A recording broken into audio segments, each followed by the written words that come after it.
20 years. 20 years. Now, it dawns on me that those of you who bought a life membership in 1994 for $125 got a pretty good deal. 20 years in 1994, who would have imagined that Grassroots North Carolina would survive that long, much less string together an unprecedented number of legislative victories? 20 years. The t-shirt we put together says it pretty clearly.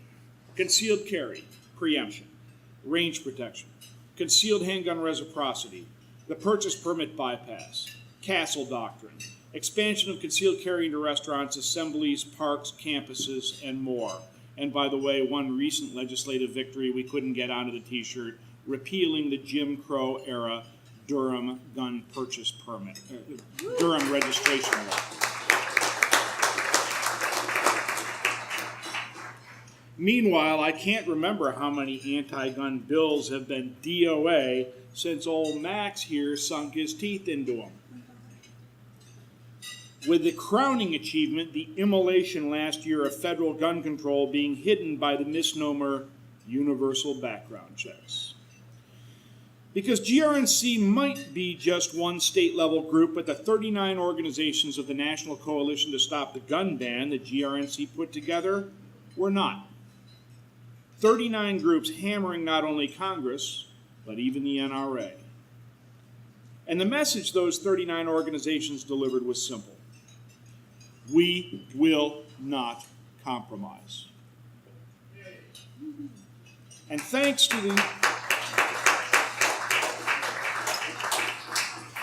the unity of purpose, that unity of purpose, Senate Bill 649 went down in flames.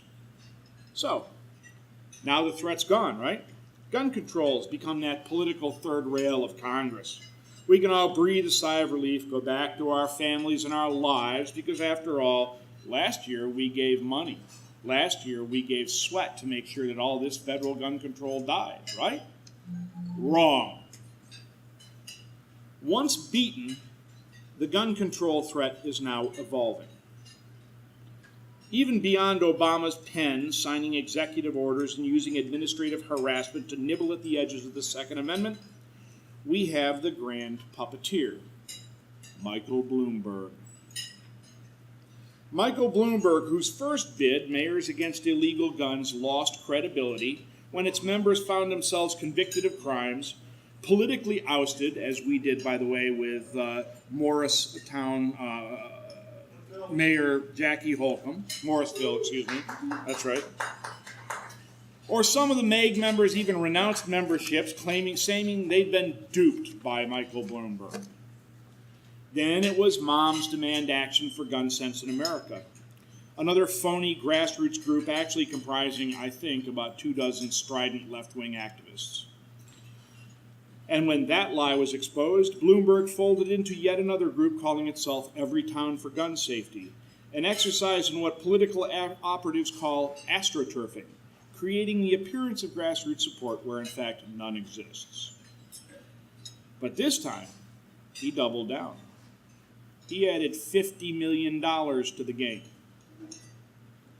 Now he pays grassroots activists to demonstrate at businesses and politicians' office.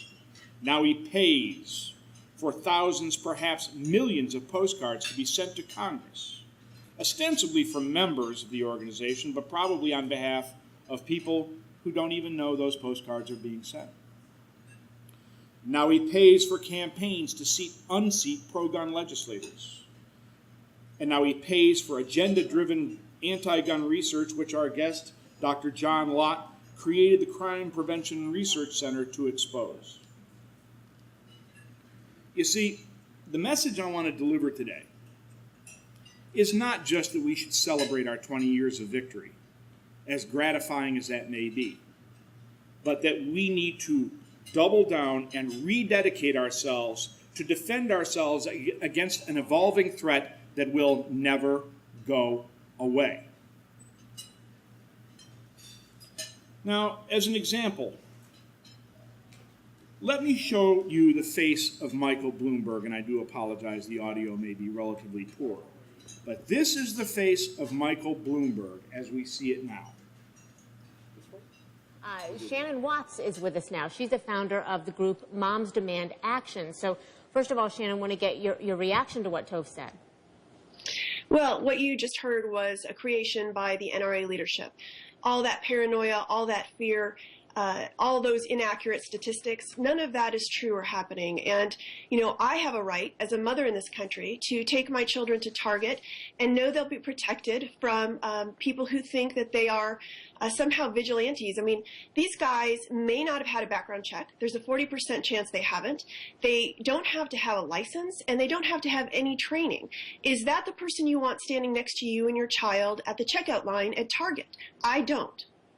You know, I think it's often easy, especially for people in this seat and in media, to easily kind of dismiss what Tove just said. But I want to challenge you on something, Shannon.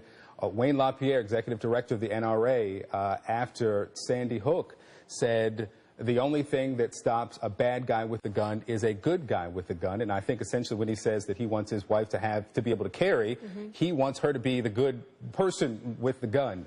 Is there an example in which, in any of these school shootings or the mall shootings or these public facilities, where that has been wrong, where this bad guy with a gun has been stopped in any other way by something other than, or a person other than, a law enforcement officer with a gun or him killing himself? This has never happened. Data shows it doesn't happen. Data shows that actually a gun in the hands of a woman is more likely to be used against her or by one of her family members to commit suicide. You know, we had an example just... She'll go on forever, trust me. That's the face of Michael Bloomberg now. It never happens.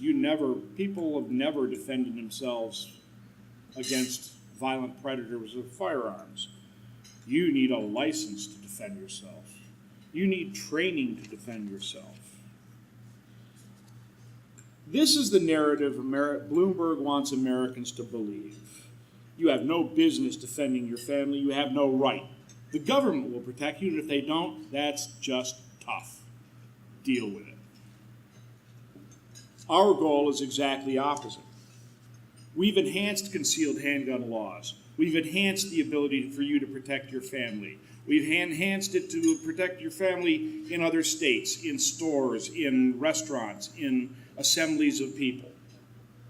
Because the reality is that to show Americans that deterring violent predators can only be accomplished by citizens like you. Only when you decide that some nihilist won't have his way with your family. Not now, not here, not today. Early this month, Mark, I'll take that PowerPoint. There we are. Aren't they cute? Early this month, those particular nihilists killed 2 police officers in a CC's Pizza in Las Vegas, then entered a Walmart, undoubtedly with the intention of killing still more people. One man wasn't going to let that happen. Joseph Robert Wilcox confronted Jared Miller using the concealed handgun he lawfully carried. Unfortunately, what Wilcox didn't know was that unlike most active shooters, Jared Miller wasn't alone.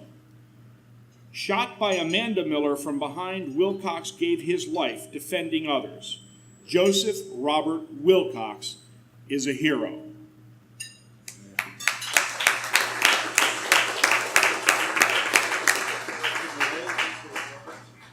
This is the selfless action we must encourage, to defend others even at the cost of our own lives.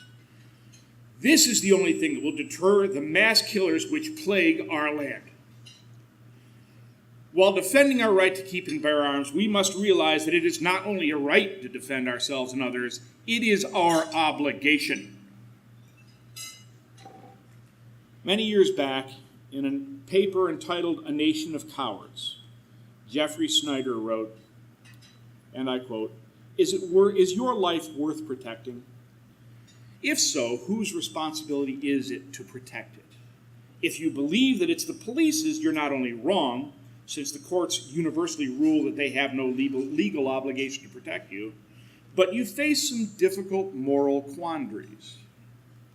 How can you rightfully ask another human being to risk his life to protect yours when you will assume no responsibility yourself? Because that is his job and we pay him to do it? Because your life is of incalculable value, but his is worth only the $30,000 we pay him? If you believe it's reprehensible to possess the means and will to use lethal force to repel a criminal assault, how can you call upon another to do so for you?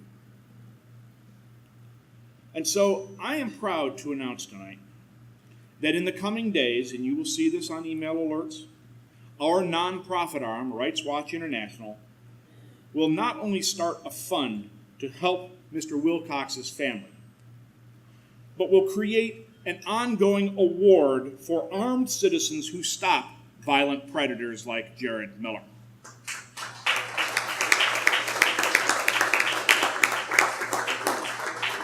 That award will be called the Joseph Robert Wilcox Award for Civic Virtue.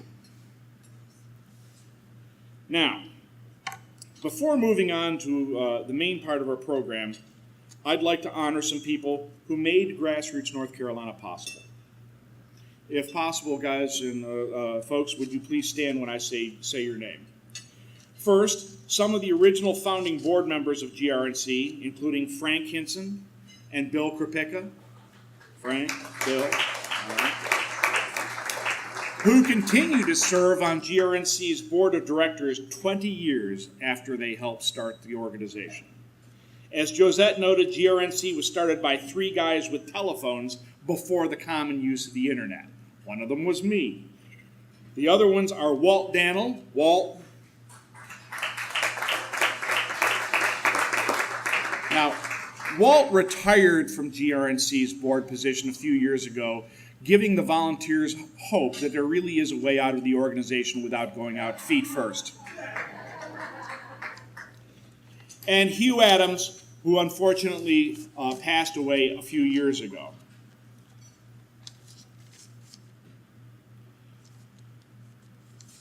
Other founding board members who no longer with us include Dan Huffnall and Tom Beattie. Now, Tom Beattie I regularly plagiarize because he used to say, "I was born in Canada as a subject of the Queen. I was naturalized in the United States as a citizen." I'd also like to honor Ben Miles. Ben, where are you? You haven't got enough credit recently. I know you're back there somewhere. Ben, early board member and one of the legislative action team who made concealed handgun laws possible in this state. Jay Adams. You've already met Jay.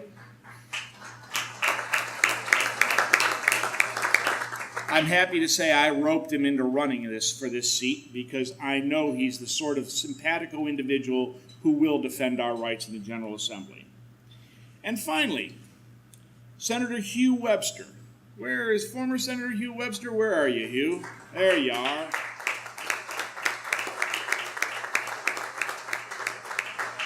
One of very few legislators whom I can actually call a friend. We helped elect him, and he continues to be, I'm happy to say, a thorn in the side of leftists. In fact, at our 1998 annual dinner, Senator Webster gave GRNC the North Carolina flag that we continue to display today.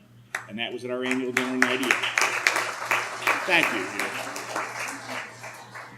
Hugh. We'd also like to recognize some of the sponsors who have made GRNC as strong as it is today. Scott and Cyan Bannister, Mr. Larry Hyatt of Hyatt Gun Shop. Larry, can you stand up for us today?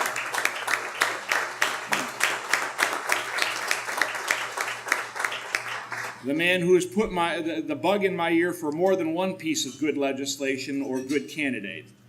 And also some of our other pro-RKBA sponsors who I believe are here tonight. Is Dave Driscoll here? I guess Dave couldn't make it. And also Brian Sisson. Dave runs the Point Blank Range, where we will be having the shoot with John Lott and Nikki Gosser tomorrow. And Brian runs the range at Lake Norman.